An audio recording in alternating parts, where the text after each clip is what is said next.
Indian beauty treatments based on the ancient principles of Ayurveda have been winning fans the world over. The Chinese have their mind-boggling herbs and traditional remedies with a history that goes back thousands of years. Records show Chinese presence in Singapore from as early as the 14th century.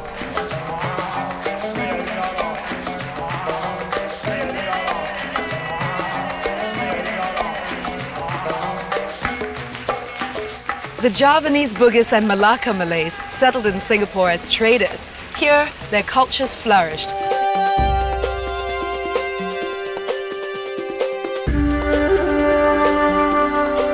Mention Peranakan to anyone in Singapore and inevitably the conversation will center on sumptuous Nyonya cuisine. But there's more to the Peranakans than just food.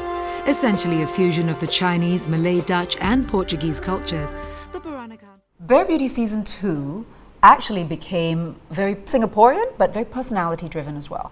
We met people and had these really interesting conversations with them. It's not that we didn't do that in Season 1, but this was really kind of taking it back home. Hi. Are you Madam Leela? Yes. I'm sure you have lots of Ayurvedic secrets for yourself. Because you look so amazing. Wow, what are you making? Smells very good. Yeah, 今天因为在煮冬瓜汤。Halo, apa kabar? Apa kabar? Nice to see you. Boleh saya bantu? Yes, please. I have a very bad backache and I hope you can help me. Saya akan cuba bantu awak. Saya perpanaskan kaki kiri awak terlebih dahulu. Kerana perjalanan darah kaki kiri slow. Welcome, Anita. Thank you. Look at this place. You've just got all these wonderful pictures here that you've just collected over the years. I'm very excited to be here and I cannot wait for you to do something great with my hair. Even smallest, they put oil and they always special comb, wooden comb. They comb through all the time. I have been in the fashion industry about 20 over years. When I started the fashion business in 1985-86 was a very good time because I love Tokyo fashions. You know, like Yoji, Comme des Garçons, Issey Miyake. So is the art of tea time a typically Eurasian thing? It's probably part of the heritage of families and so on, you know, and it's time to relax, time to enjoy. The green chili sambal sandwiches, curry puffs. We did Peranakan Beauty Secrets, which I have no idea that it existed. It's like we have it right here. And meeting people who could inculcate or educate me on something. How to prepare the coconut oil lotion for your hair. Coconut oil is very rich, full of vitamins, and it will make your hair rich and shining. Yeah. I realize that their beauty is truly multifaceted. The attention to detail is in every part of their life. It's a true effort to remain elegant always. Basically, integrative medicine or therapy, it means that to use the best of all the healing arts. Many with Ayurveda, the Indian medicine systems, the Javanese, or the traditional Chinese medicine or Tibetan medicine systems, whichever treat or whichever method that helps the patients or engage the clients. And I remember doing an adzuki bean face wash, which till today I still think is an amazing, easy face wash to do. And I remember we felt really like we were like ahead of the game when we went to the Body Shop or something like that and they had like an adzuki bean. They had this product which was like powder which you mixed with water and I was, we've already done it, hello. You know, we were actually ahead of that trend towards natural beauty. We were ahead of it. We were just there and then of course, you know, it became very commercial and it's so interesting and ironic that we're actually back to that now again. You know, many brands are using so many more natural ingredients because people are so much more woke now. They're so much more aware. Hey, I'm gonna make an arame hair pack.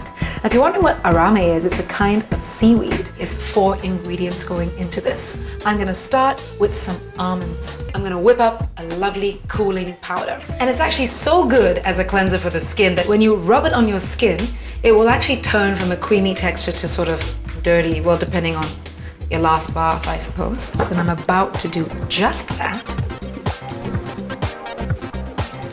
Well, they say that mead is the drink of the gods. I think think the gods would have approved of this one. Oh my God, yeah. Okay, so there's this, right? We also would make these stories where like I was just this earth goddess and I just had these things in my bag, you know? And I'm sure that these moments made me laugh because I am very earthy and I love all these things, but I'm not sure I would have had a neem stick in my bag. God knows what else I've got in my purse, and that I'm traveling around like Mary Poppins with a big doctor's bag full of tricks.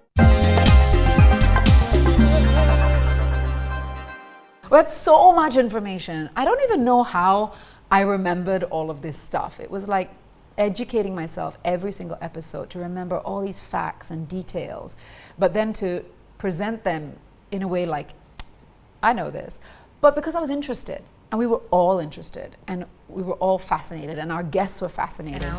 Hey, the night is still young, and so am I. By the time we finished, I felt very educated. And first of all, I felt like a basis in this through my grandmother, my mother. I think generally, if you grow up in Asia, there's a lot of these old secrets. There are things that are passed down. Your mom or your grandma will say, eat this, drink that, apply this. So there was already that interest, and there was already that ability to draw that information. I didn't want for people to think that I had made up the recipes all myself. You know, I went around telling everyone, we had a consultant, okay? I'm going to take you to Bedok South Wet Market so that we can buy the ingredients that you need. Young ginger is less fragrant. Right. Old ginger has got a very deep scent to it. It's been on the ground for a long time. At that time, we didn't have Facebook, we didn't have Instagram, we didn't have Twitter, we didn't have anywhere, except people would go to the blog, and then when the show got distributed overseas, people would write into the blog, because by then I think you could comment on things. It's the power of television. What we want and see and what we believe. They would write me emails. They would somehow find me and find us and say, I'm watching this in Canada and I really love this, you know. And it was crazy because you just thought, wow, this is how you can connect the world. Not knowing what was about to come, how the world was about to get super connected. You know, and now when I say that, I get goosebumps. It's like, yeah. There was a lot of beautiful comments, people believing things and asking for remedies, a lot.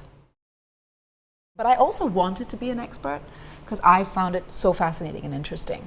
I wanted to be an expert, so I made sure that whatever information I gave was true to what we had talked about. But it was so much fun. And the camelot really is quite special. It actually has its own natural oil, which means it leaves your skin supple, so it makes it perfect to be in a face wash. It's also a natural soap. Okay, these are nowhere near as exotic as the frames that I was wearing before, but we had a sponsor. We had sponsors for all the clothes. Okay, so we had this sort of like slightly hippie chick thing going on, right? There is a young woman who is doing a chai delivery service. She came to deliver, and this was when we had just opened up and you could sort of do a delivery, right? So there we were, both with our masks on, and she came to deliver the tea.